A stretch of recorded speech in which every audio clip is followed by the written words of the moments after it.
Pour vous, l'onction que vous avez reçue de lui demeure en vous, et vous n'avez pas besoin qu'on vous enseigne, mais comme son onction vous enseigne toutes choses. 1 Jean 2,27.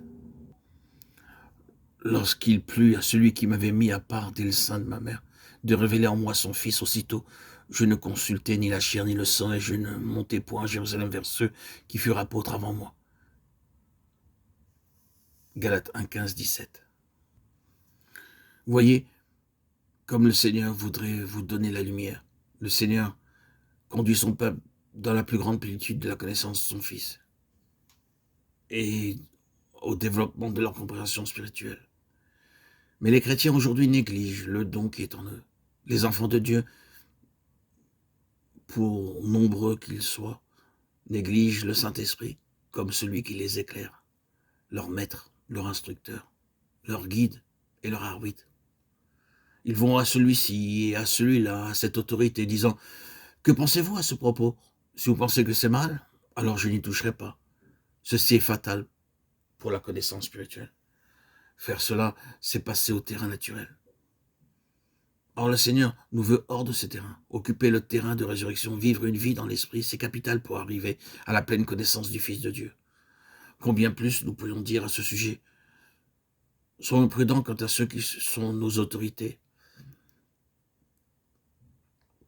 Tant de chers enfants de Dieu sont entrés individuellement et collectivement sous un affreux, pénible esclavage, limitation et confusion, parce qu'ils retournaient continuellement aux autorités humaines, à ce grand chef ou à cet autre, à cet homme qui a été grandement utilisé par Dieu, cet homme qui a eu une grande quantité de lumière spirituelle.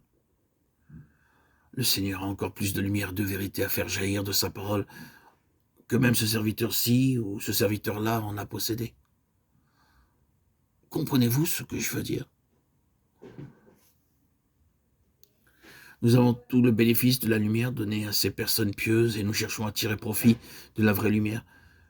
Mais n'entrons jamais dans l'esclavage en disant c'est le point final à cet égard. Ce ne devrait jamais être ainsi. Nous devons maintenir notre terrain de la résurrection. Et qui peut l'épuiser? En d'autres termes, qui peut épuiser la signification de Christ ressuscité? Il est sans limite. Le domaine de grande distance. Aucun homme n'a encore fait plus que commencer à connaître la signification de Christ ressuscité. S'il y a un homme qui a eu cette signification plus qu'un autre, je suppose que cet homme est Paul. Cependant, à la fin de sa vie, depuis la prison, il s'écrit encore « Ainsi, je connaîtrai Christ » Philippiens 3,10. Et même je regarde toute chose comme une perte à cause de l'excellence de la connaissance de Jésus-Christ mon Seigneur, pour lequel j'ai renoncé à tout. Je le regarde comme de la boue, afin de gagner Christ. Philippiens 3,8. Juste à la fin d'une vie comme la sienne, la vie d'un homme qui pouvait dire « Je connais un homme en Christ qui fut, il y a 14 ans, ravi jusqu'au 3e ciel et qu'il entendit des paroles merveilleuses qui n'est pas permis à un homme d'exprimer. » 2 Corinthiens 12, 2, 4. Il dit toujours « Ainsi je connaîtrai Christ. » Je dis qu'aucun homme, même Paul, n'a jamais fait plus que commencer à connaître Christ ressuscité.